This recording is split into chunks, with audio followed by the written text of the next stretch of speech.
I take pleasure in the teaching process, and I take a lot of pleasure when the students go on to do productive things in their life that impact the community.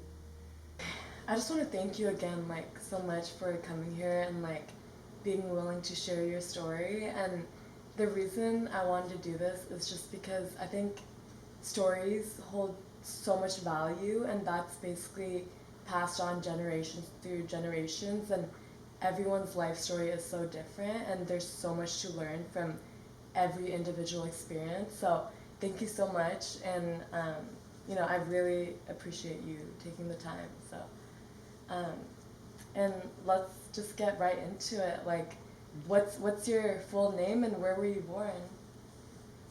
Um, on the birth certificate, it's Cortland Allen Leong, but a lot of my legal documents are Allen. I was born in Los Angeles. My parents always wanted Allen. Uh-huh. Then my brother threw a fit at the hospital and wanted me named after a dog. What dog? Well, he was 6 or 7, and so he had this, you gotta laugh. He dragged around this stuffed ugly lamb, but he called it his dog. Oh. And so he wanted me to have the same name as his dog. His pet. Yeah, you got to have some humor about it, because now I know why he used to put a leash on me when I was young, and You used to put a leash? yeah, around Like, my neck. Yeah. oh my god. And so- And like walk you like a dog. Mhm. And actually, believe it or not, I look back, and even though it was inappropriate, it was done with his way of showing affection. Mhm. Is the surprise for me, and I confronted my parents way into adulthood. I said, "How could you ever let a child throwing a tantrum at the hospital change the intended name?" I know. But it tells you a little bit about things in the family. So, How old is your brother? Like, how many years apart are you guys? 7 years. Oh, wow. So he was, like, old enough to, like, remember and... Oh yeah, he remembers throwing the fit. And yeah, I can actually kid him. I don't realize it now. I can actually kid him about being 7 years old and dragging A little baby. yeah, dragging a lovey stuffed animal around. His he's a physician, and he used to be university affiliated, and he was at the VA, and he has residence. So they call him. His nickname is Dr. Grumpy. Oh, wow. And so I think they would take particular delight if I told them, well, Dr. Grumpy used to have. Why did he get named Dr. Grumpy? He's got a cynical look. In a lot of ways, if you ever see the TV show House, Mm-hmm. there's some of that in him, and it was really funny because we look somewhat similar, but when his residents meet me, they say, "Wow, you're the happy Leong." And then, so you have an older brother, and then how many siblings younger than you? None younger. I have an older sister, Oh. and yeah, I certainly, I think we were the most well off, so I was fortunate. I think my parents also were able to do all the experimenting on the older ones. Yeah. Uh, Take it easy on you. yeah, I was probably, though, the most independent. And really leaving the home permanently, I think I was the first one to do that. Wow. And then your parents, like, where were they born, and how did they come to America? Yeah, both of them grew up in Chinatowns. My father in old LA Chinatown, my mother in San Diego. And it was really their parents, or in one case grandparents, came over.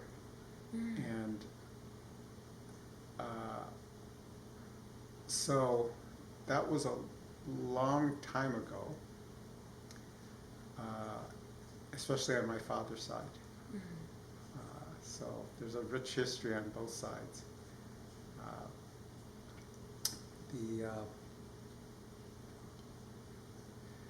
The father's side, the great-grandfather owned ranch or land near Sacramento, and it was, might have been before the Civil War, actually. Wow. And Asians weren't supposed to own land, so they got kicked off of it. but he still Yeah. believed in the opportunities that were here. I think southern China was a mess during the 1800s. And he sent his oldest son over. And the tragedy was, and he was really good, he did import-export, he was a good, really, from all I understand, a really good business person, but he passed away when my father was about 6. Mm. And so it left the family destitute. His wife didn't speak English. Wow. And so they were left to fend for themselves, and they went into stark poverty, and of course there was the Depression. Mm. But he actually invested in things. I have stock certificates of the LA cable cars he had Really? invested in. It didn't work out, obviously. I think he had the right idea when I look at what he invested in. Yeah. But everything, yeah, went terrible at that point. Mm-hmm. And they were literally eating out of garbage cans. Oh my God. And then, like, how did your dad, like, grow up, basically? Because he was so young. So, Yeah. did he live with a family member, or did he just raise himself? Well, he was also the youngest. He lived with the family. I think in a lot of ways my Auntie Rose, the oldest one, kind of helped raise the family. And she took all sorts of odd jobs, and a lot of credit to her, but it was tough. And the extended family was very tough on them. Wow. But my uncles and aunts really shielded us from any of the fights. Mm-hmm. And basically, we don't know who they were, and that's the way they wanted it, so that there'd be peace. I was very appreciative of that. Mm-hmm. That took a lot of fortitude. I think I would have been screaming out of my mind to, that's Yeah. what swallowed them. But yeah, he joined the military, and this is a long time ago. And he was worried. He told me he was actually worried about Hitler coming over. Oh, let's roll it back a little bit. He was actually pretty popular in high school in Los Angeles. Went to Jefferson High School, and he was actually senior class president. Wow. And I found out his reputation later on from his friends. That he was always really easy to get along with, mischievous, optimistic. Although the war, I think, kind of sobered him up quite a bit. Mellowed him down. Yeah, he lost his friends in the war. So. Yeah. I think, a lot of trauma, and that's so hard to see, like, especially because back then there weren't phones, there wasn't technology, like, it's so hard to stay connected to people, and then during the war, it's like you hear and you see your friends passing, like, that's probably so hard and unimaginable, honestly. Yeah, I asked him one time about it, because his best friend was a pilot, and his friends were in an adjoining plane that went down, and I asked him, what happened? He goes, I don't know. Wow. The whole plane crashed? Yeah. Oh my God. And your dad wasn't on it? He was on a nearby plane. He was in their squadron, and but he had met a lot of the what we call forerunners for the Asian theater. He would tell me about some of the members who had flown with Pappy Boyington. I don't know if that name sounds familiar, but No. yeah, UW grad. He was among the very first to enlist to fight in the Pacific Theater in China and drop supplies. Actually, for Pappy and I think some of his contemporaries, they actually joined. It was before the U.S. got in the war. Wow. Yeah. So, but it was a very different time. A very different time. Seriously. And then after the military, did your dad start working a normal job, or how did he leave the military? And yeah, after the war, there was a general discharge, and you get 3 years covered for college. First, he was at USC until the money ran out, and he transferred to UCLA. At first, he was what they called zoology major, but he wasn't sure what he wanted to do. I got this story from him after he had a stroke, and it was late at night, and he told me why and how he became a teacher. And he was sitting on the lawn at UCLA on the grass. A guy named Ivan Leong, who was youth pastor at the church he attended, said, Herb, you ought to get into teaching, and extol the virtues of it. And he told me that he was really sold on it. So he switched everything up in his last year, Wow. and started teaching, gosh, around 49, 50, 48, 49, 50. Wow. And he was in Los Angeles. And he really threw himself at it from all accounts. Yeah. What did he teach? At first, he was teaching elementary school, so I think fourth grade, and eventually he migrated up to sixth grade. Uh, when I was a kid, he'd be the acting principal whenever the principal wasn't there. But there's a story, and I don't have the details. There was something about him in the 50s. He wanted to be a principal, but he was told that he couldn't because he was Chinese. Wow. But he took that experience and he became an administrator later on, and he created a program for the LA School District so that Asian instructors could have a path and a training path to become administrators and principals. Wow.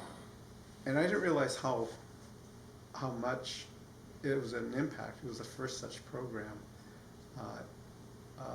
At the funeral, a number of people who became principals and vice principals and administrators came up to me and said, yeah, I got this because I went through the program your dad created. Wow. So your dad really like led the way for like how the education system is with a bunch of like minority people. That's huge. He was involved in the early days of the Ethnic Studies Department at USC. Wow. On top of his teaching during the day, he'd teach a night class to help get it going. And he really enjoyed that. And then he did a couple other things. Oh, this is an interesting footnote. This is exposing things too. I was too scared ever to say it. I worked for someone once, and he had been, it was the time in the 60s, and he had been one of the people I worked for at UW. He had been, of course, farther left, and things were a lot more wild then, and he took over my father's office as a protest. They were in there a couple weeks, and yeah, they were enemies. That's why I was scared. I asked my brother, I said, do you think I should tell? And my mother, you think I should tell the university? He goes, no, that's not a good idea. My father wanted to, and they kind of forbid him from saying anything for my sake. Mm-hmm. It's really kind of comical. The world is kind of small. But the one thing, even with all that, because he also saw the films, it's only rumored films, but he actually saw them with the Japanese invasion and sacking of some of the Chinese cities. Wow. And I heard a story that he cried at it. He was a young man. But he didn't hold a grudge. It was really in the 60s. He would sit me down and he says, there's a lot of things we can learn from the Japanese American community. Mm-hmm. And he outlined what he thought we could learn from it. Wow. So he was a little different. So. Yeah. What about your mom? How did they meet? Yeah. They met, I hear different stories. Mm-hmm. I think my relatives have one story and they have another one. And then there's the third story, which is the truth. So. That's true. I think the context is still fine. He was with kids in LA, or young adults in LA, probably around 47 or something, and they liked playing basketball, and they wanted to play against a group in San Diego, and it was my mother's social group in San Diego, and that's how they met and started dating. And he would drive down to San Diego to see her. Apparently, and he was actually a pretty good singer. One of the things that she enjoyed was he would have them sing in the car while they drove. And then did your mom work? Well, it's interesting. She studied for a while at San Diego State. I'm not sure she got a degree there, because then she went to one of those private colleges for a year or two, like a Woodbury or something like that. They were freestanding. I was never sure where she got her undergrad degree from. And then she was a housewife, and she indulged in the kind of things that were kind of trends back then. I remember this growing up. For example, and probably almost no one remembers this, there was this time period in the early 60s um, where the housewives were playing bridge at each other's homes, and she was part of that. But I think she got tired of that, and as I got older, and I was the youngest one, somewhere around 65, 66, she wanted to get her teaching credential, and then later on she got her master's degree. I think that my father had to adapt to that. Wow. He grumped a bit. There was a little bit of traditional roles. Life was a little bit harder. When I got there, sometimes she had to wash the clothes by hand. And that formed a lot of my thoughts, watching her work, seeing the value and what it did for her own self-esteem. Also, what technology did to evolve the role of women in the household. It freed her so that her sons and daughter, but her sons could be more liberal thinking. Yeah. So, yeah, I got to watch that. I even got to sit in her classrooms because what are you going to do with me? And I got to sit in the very first Is that classes. how you saw your parents teaching? Is that where you kind yeah. of gained your love and passion for education and the school and teaching students? I probably picked up there are two levels to it. First, I probably picked up some things without knowing it because they were making me go into their classroom sometimes when I was 6 or 7. I kind of hated it. My mother had first and second, I think really young ones, and I was supposed to read to them. And they left me alone after a while, but I think all of us did that. I think I had the strongest dose of it. And later on, my father was really good with rehabilitating entire schools that were out of control. In fact, that was his role, to turn around schools Wow. that were out of control. And he would tell all of us, my brother kind of remembers, I remembered very much how to turn those around. And for a while I did that. I also turned around individual classrooms that were out of control. But really the lessons came from him. Yeah. He was really gifted at it. So. And what about how was your family life with them and with your siblings? Did you guys have any family traditions that you would do, or any family trips that you guys went on? We took family trips down to San Diego when we were young because that's where my mother's extended family. We saw somewhat of our father's family. They were in Los Angeles. I think we were more centered around her family. And so that was more than once a year. And then occasionally, I think because I was youngest, my father had to have more dental work done and my aunt's husband was a dentist, so we can get a lot of, so they kind of redid his, we call it dentures, but made it so it was semi-permanent. And so we had to go up to Fresno, and that's a memory I have because we would drive, and this is before the I-5 was made, so it was an extra long trip. He and I would spend a lot of time together on the road. That's why you see me with the Route 66 hat. Yeah. And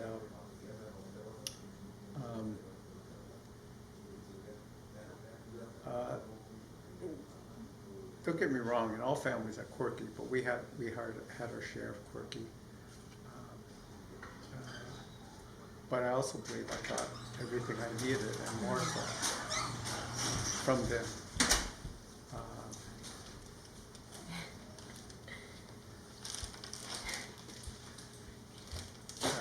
And we were somewhat competitive with each other academically.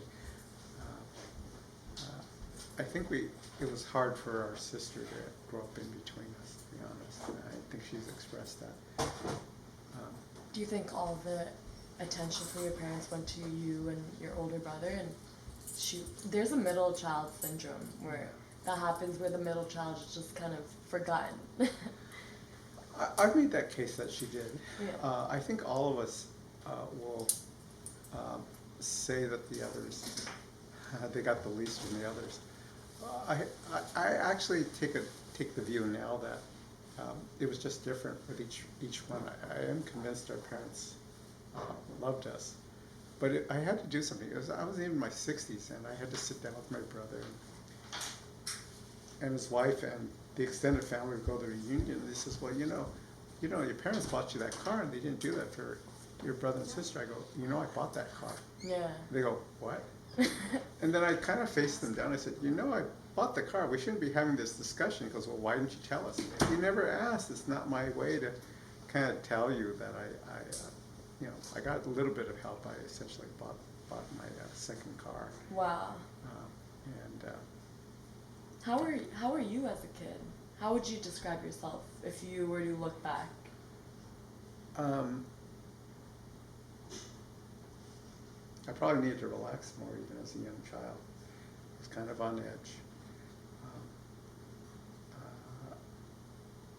I think though, even my siblings could say, my sister says it now, that our parents were toughest on me of all things. Wow.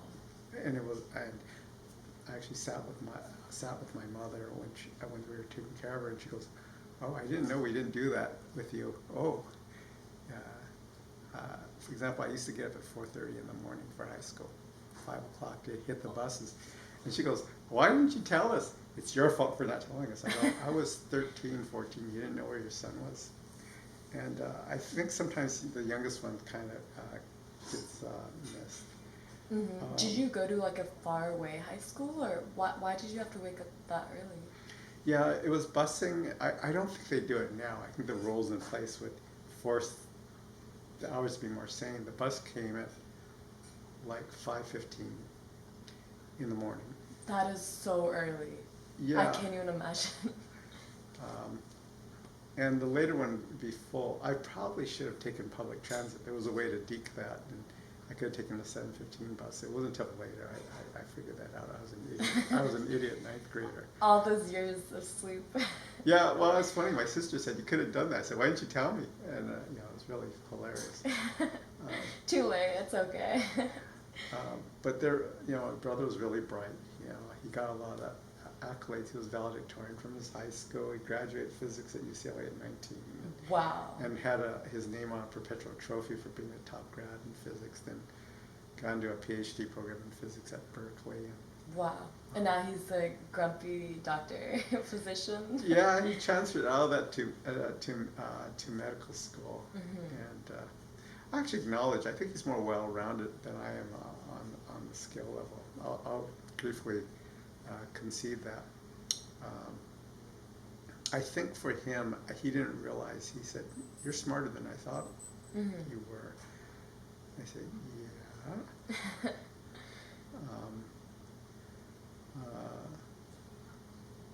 But yeah, I think I really do. I think I got everything I needed and more.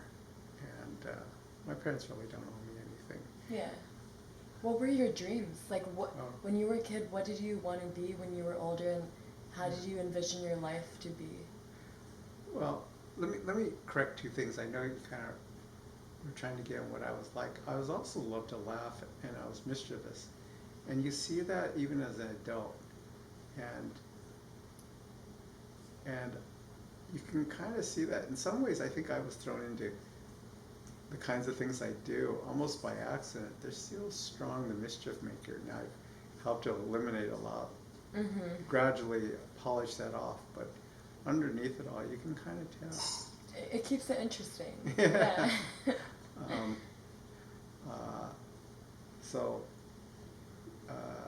Let's see, your last question. About your dreams, like as a kid, what did you want to be when you were older, and how did you want to live your life? Well, I used to kid around, and I used to think I could be president of the United States when I was 4 or 5.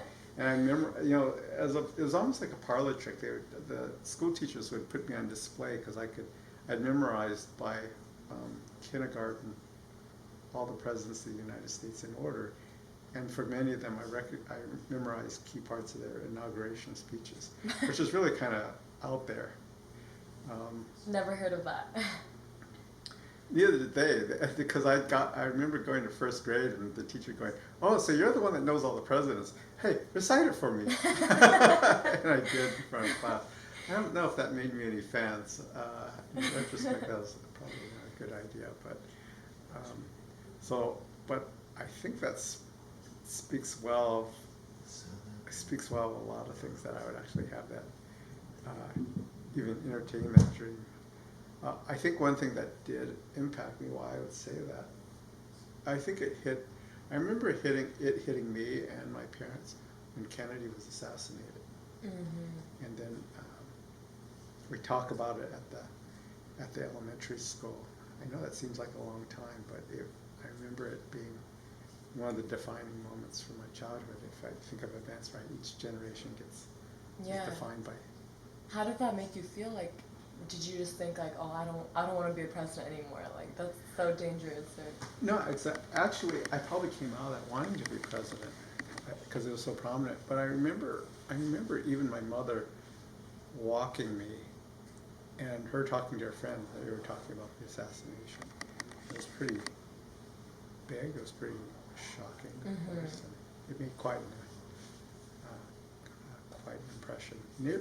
The neighborhood I was in was pretty pro-Kennedy. Mm-hmm. So when you were in school, like, like, did you work any odd jobs while you were in school and college? First real job, I think I was 15, and I was a darkroom technician. What's that?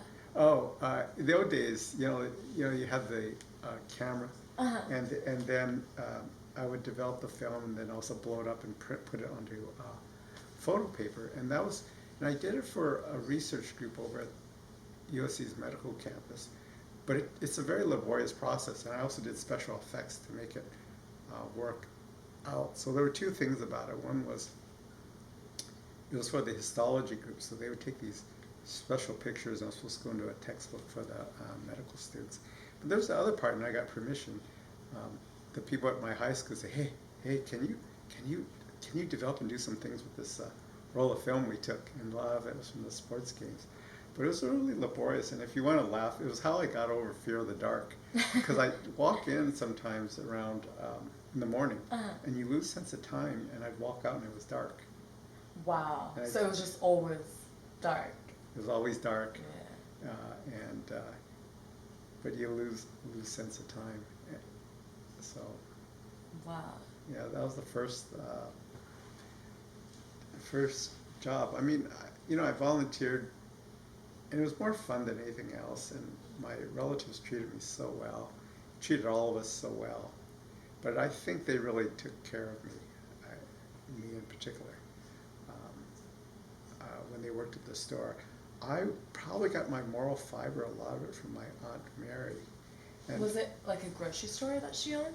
Yeah, they had meetings, and I wrote them, and I think they were surprised that I remembered. I was probably a little bit, well, more self-centered then. And I remember, the one thing I remember was we were sitting there at a high school graduation, one of my cousins, and there was this kid. I even know his name. I won't bring up his name. And he was winning all the academic awards. And she was saying, I don't know if this is good.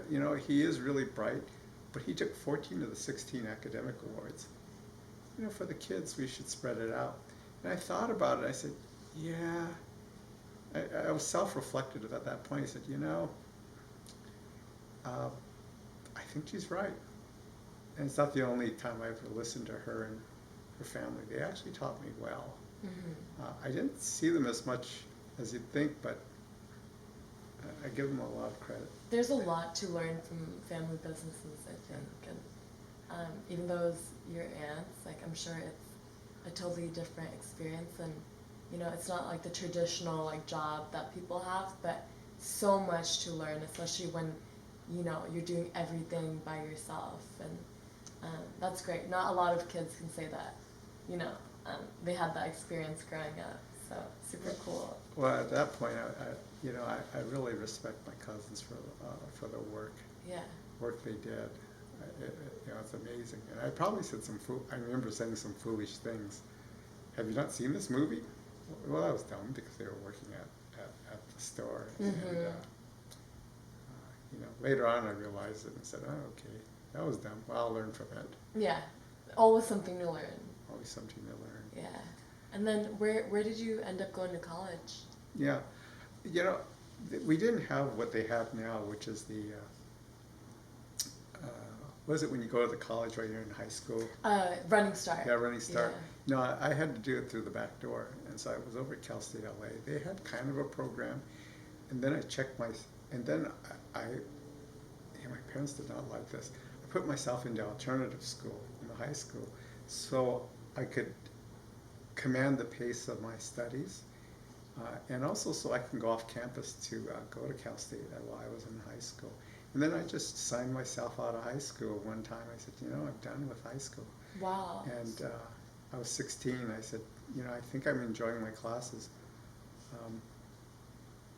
over at the college. So did you graduate high school, or did you just say, I'm going to skip high school and go straight to college? No, I graduated early, but alternative school allowed me to do that because I could pile on things as much as I wanted. Mm-hmm. Also, there was the fun because that way, for all of us in alternative school, we could walk off campus whenever we wanted. Yeah.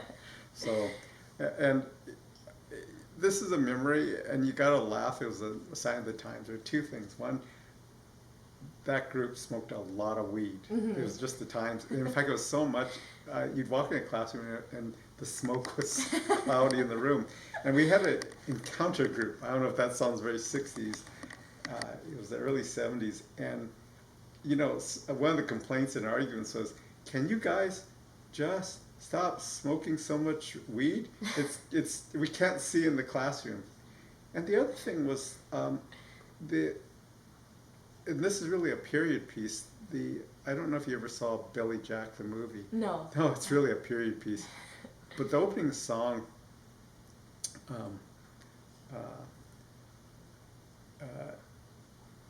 the whole school, the whole alternative school would sing it, and you just gotta smile because it's like it belongs to that time period. Was it like a stoner song? Oh no, no, it was more of a freedom, almost a protest song in some ways. Oh. Yeah. Like, was it like the hippie era? Yeah. Where people are kind of into weed and they're kind of liberated. Yeah. It was speaking to authority. It was speaking to justice. Yeah, and I remember being on a bus and everyone was singing it. Yeah. Yeah, there are good things and bad things about it. The things that the students said to the police, you wouldn't get away with now. Oh my God. Like, do you have an example? Sure. A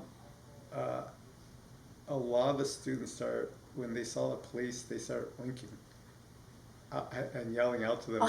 The whole bus would start winking. For the pigs. Yeah, that's kind of embarrassing. I was even embarrassed then, but yeah. School was more violent. Mm-hmm. A gang controlled the boys' restroom and shakedown. I was a little bit different out of my group of friends. A lot of them were, and I actually probably disowned my friends after that, because I said, we outnumber them. Let's just go in there, use the bathroom. They shouldn't control it. Let's just make it, we just go in. They wouldn't do it. And they were in pain. And I said, you know what? I'm going to go in there, and if there's a fight, they'll respect me after I lose my wallet and pocket change. Oh my God. But after that, I'll be okay. I'll get their respect. So I went in, and I just said, you know what? I'm not going through 2 or 3 more years, whatever, of this. And the administration knew it. Mm-hmm. But I don't know. I guess they saw it as normal. And what were you studying in college? Oh, this was high school. Oh, this is high school. Yeah. The gangs controlled the boys' bathroom. Wow. And there was no other place to go. And I got very lucky. I went in there, and they surrounded me. I got ready to fight. I said, I'm going down, but I'm going to go down, they'll respect me, and then I could use the bathroom after that. Oh my God. And this is in LA, right? Yeah. Yeah. A Yeah. lot of, I feel like it's very heavily like gang populated over there. It was. It wasn't terrible at the school, but yeah, I remember, I even know which group. Here's the surprise. I did not know a classmate was the gang leader. And we were actually on good terms. He called them off. Oh my God, wow. And he says, and he kind of really said, yeah, this guy can come in and we won't bother him. I go, yes! Oh my God, what luck! Aw, it's like finding someone. Yeah. Yeah. But it does tell you something about me, because I actually would not attend. There were dances that were gang infested, and it got out of hand sometime. I didn't go, and the criteria was, in my mind, was that people wouldn't stick up for each other. They'll let individuals get punked on, and that was what bothered me about the nerd group that I was a part of. I ended up going to Cal State LA, then USC, and if I had to play it over again, I'm grateful for the education I got. People laugh when I say this. I said, yeah, I probably was better off going to a UC Santa Barbara. They said, oh, that was a party school. I said, yeah, believe it or not, I probably needed that more than the way I carried myself and the way I was. Why is that? I was a freaking nerd. Do you feel like you missed out on a lot of like other stuff, like besides school and your college career, because you were so focused on studying? Yeah. Yeah. Yeah, I think it would have rounded me out, and also I would have paid it, had a little bit wider education.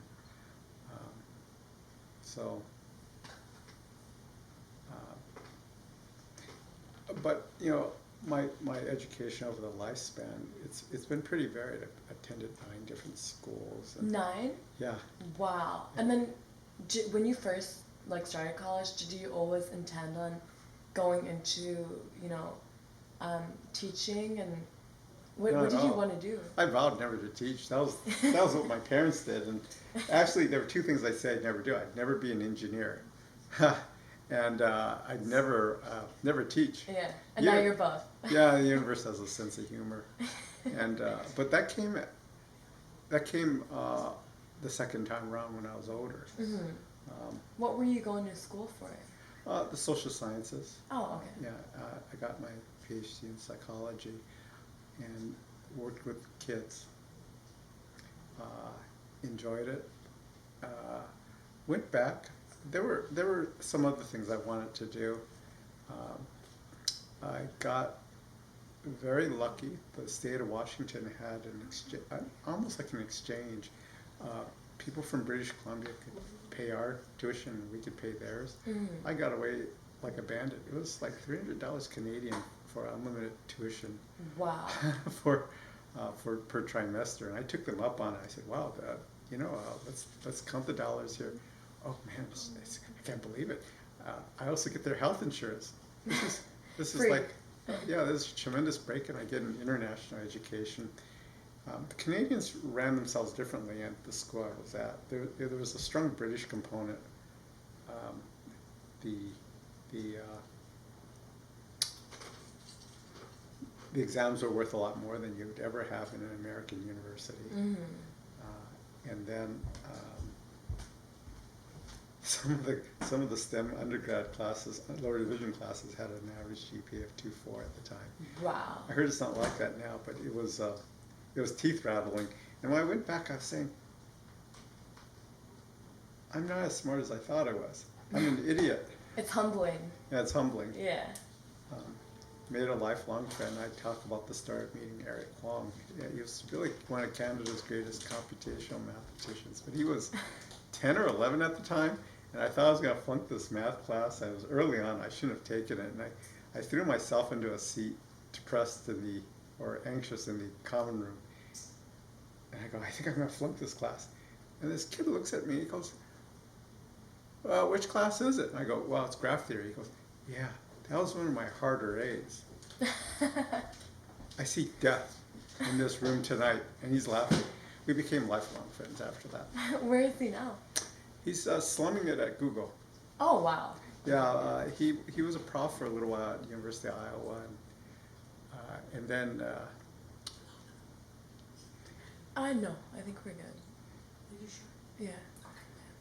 but you know, it's funny. It was with his father's approval that I kind of showed him around. People would laugh because you know he was young, so I said, "Hey, Eric, want to go out for some ice cream?" And I'd walk out and we'd get ice cream together.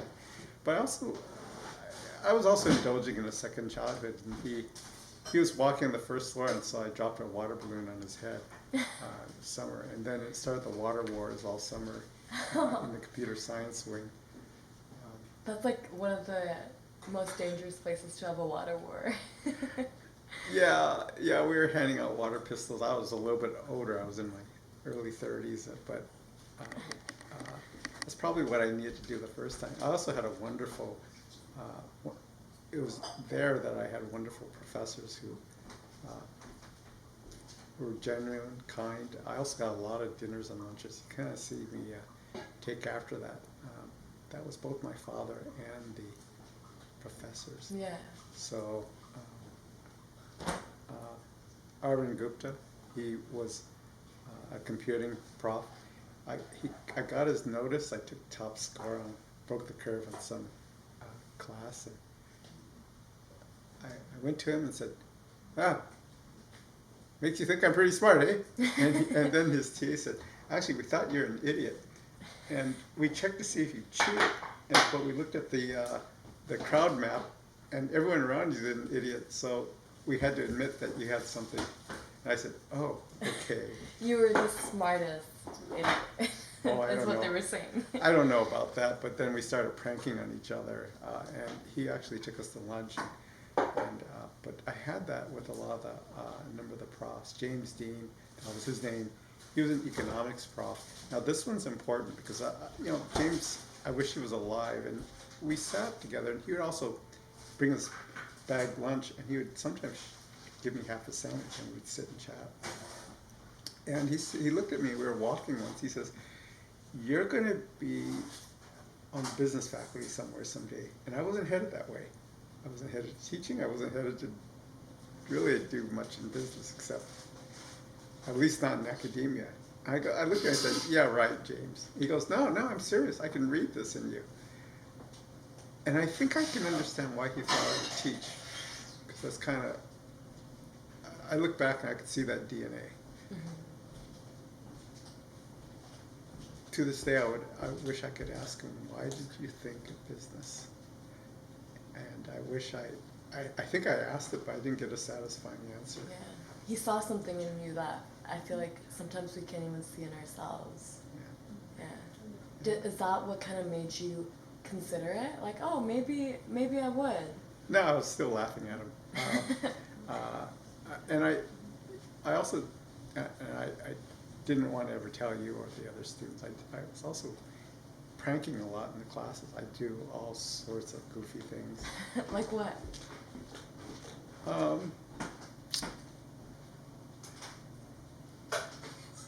Let's see. Oh yeah, I remember. I sponsored the cartoon, who could do the best cartoon drawing of a professor.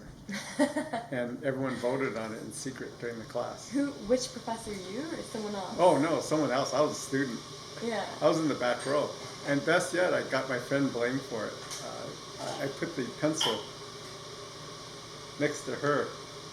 And they said, all right, who, because it was masked who it was. And of course, after we voted and I disseminated who was first, second, third place on because everyone voted in the class. We did it surreptitiously. Unbelievable. And they came and I remember Laura Bannon sitting next to me, and I made sure the pencils were near her that were used to vote. And I said, yeah, it's her. And they go, oh, it's him. And I looked at them, I looked at the pencils, they said, oh yeah, it is her. So you were destined to be a teacher. I don't know. Had a good connection. What about, when you graduated, like how did you transition into becoming a professor? Like what was your first university? I've been doing, see, what was I doing at the time? I did go through the master's program in engineering at UW, and I met some folks. I also helped to construct a business simulation game. At UW? Yeah, it was used over at UW Bothell because my friend was teaching there, and they ran a lot of students through it. It would, at its max, they also ran it for the MBA program, and at its max, they would have 70 or 80 people playing it at a time. Wow. And had everything in it, different roles, business roles, intellectual property challenges, point system, market share. Like a video game for... No, What was in-person simulation. Oh, wow. Yeah, and then with teams going at it. It would take all day. So it was 1997, and I had run some simulations. I also took over for the prof, and I was quoting outside jobs at the time, but it was flexible. Mm-hmm. And my friend who was a prof needed to be away, and so I guest taught, took over 4 or 5 class sessions. And then we also did the simulation game. I didn't know it, but one of the profs had to leave. And it was 2 weeks before the term started. Mm-hmm. And it was a required class for one of the majors. And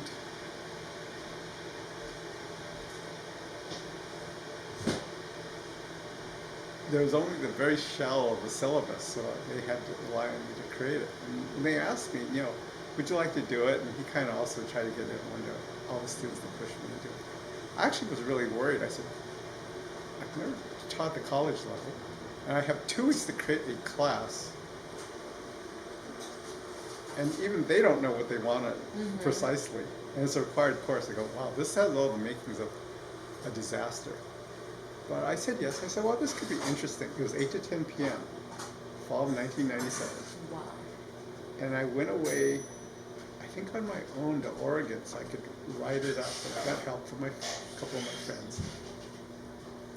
And really, the basic structure of the class still exists today. It was called New Tech and Emerging Markets. It's still required course for 2 of their majors. Yeah, Matt was an orthodox, bright. I don't think I realized how bright he was. I mean, this is a guy that's changing biotech. Will save lives. And now I think about how do I reproduce the conditions that help to encourage someone like that to come forward. It's been a good challenge. Mm-hmm. And then the other student was really Tim. Now he was a superlative TA, and he was in the background redefining what it means to be a part of the teaching staff. Though it was something more than that. If you ask me what was the most profound, because I was mischievous, there's a little bit of wildness to the way I approached things at times. And sometimes it met with his disapproval. And I could see it, and I didn't want to disappoint him. He helped me to put the final touches on polishing out and to become a complete professional. I really do give him that. The other people, it wasn't students, it was the whole group of the board when I was at UW Bothell, and they followed me over to Seattle, and we were really, really cooking.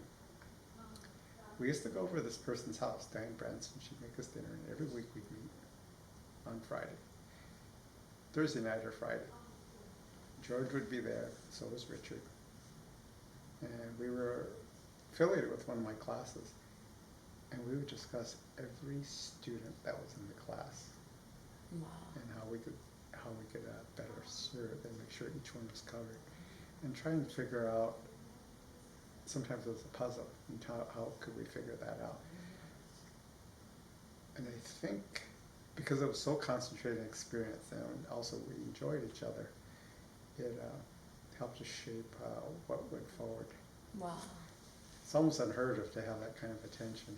Mm-hmm. I've never heard of like each individual student. Yeah. Yeah, it was a special time. Yeah. So I think we look back and smile. I think all of us are better at it now, but yeah, it was I look back at that and very grateful. Wow. What would you say are some of your biggest accomplishments, not only in school and education, but just in life?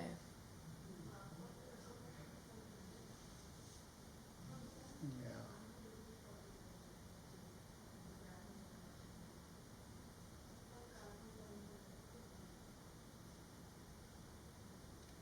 There's probably a lot, but Um,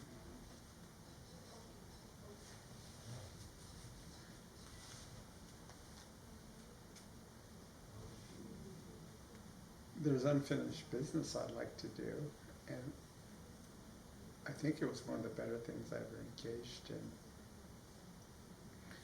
And involved, I'll talk in generalities, and that's all that's needed.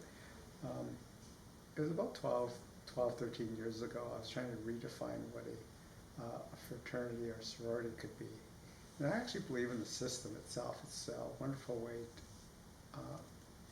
dollar for dollar, but also social support and the whole complete package. So I was also looking at underserved groups on campus, and we had negotiated with the National House to put that in place. The UW was going to, a part of the UW was going to put in half, and then we started getting concessions on both sides of what that house should be. For example, one of the things I asked for was, I want this house that we are primed for success. And I said, in exchange, I want you to room that house for some of the guests in the university. They could be free. And then I said, this is what I want to have as a requirement. If the guest of the university stays there, then we have a formal dinner, dress up, and it's a way to help change the tenor for them. So that's unfinished business, if we could pull that off. The other stuff I think was some of my best stuff. You're right, wasn't in academia, but it was related to education. So.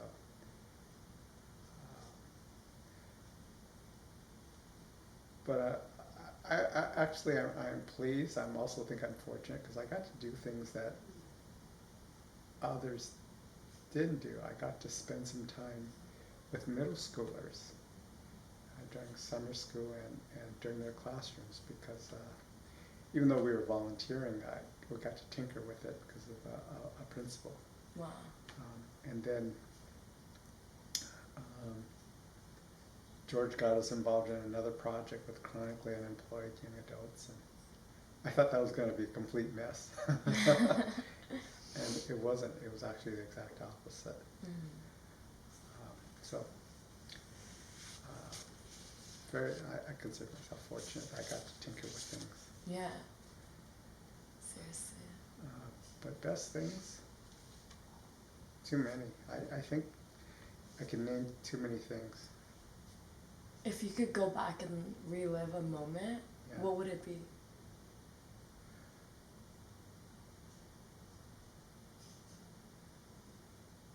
There are a lot of mistakes I've made over time. It's funny, I will say this, that the worst mistakes anyone makes are the ones you commit yourself.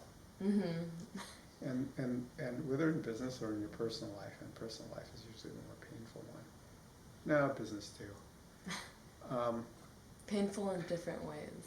Yeah, but you know, the mistakes you make are usually basic ones. The ones that are really nuanced and complex, they're not going to hurt you, or you can actually look yourself in the mirror and say, I understand that. That's just life, it's complicated.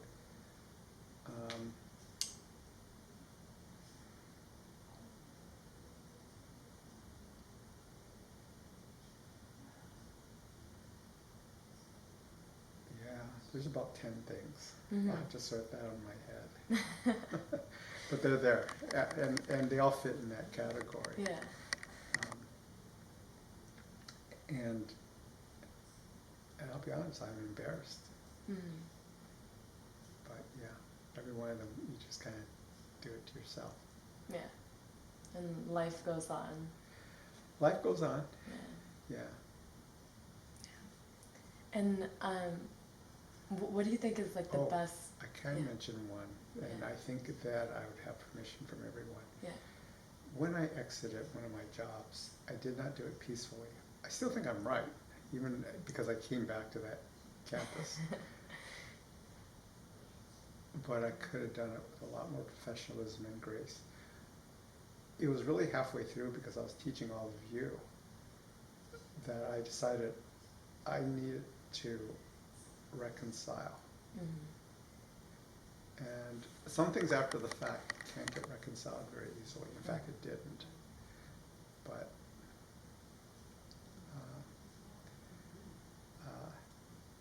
yeah, Life goes on. life goes on. Yeah, I'm strong-willed. You know that. Oh yeah. And You always like persevere. yeah. Yeah. And then over the years, like you've met so many different people and you've made an impact on so many lives, but what is something that made an impact on your life? Like, is there any great advice that stuck out that you carried on?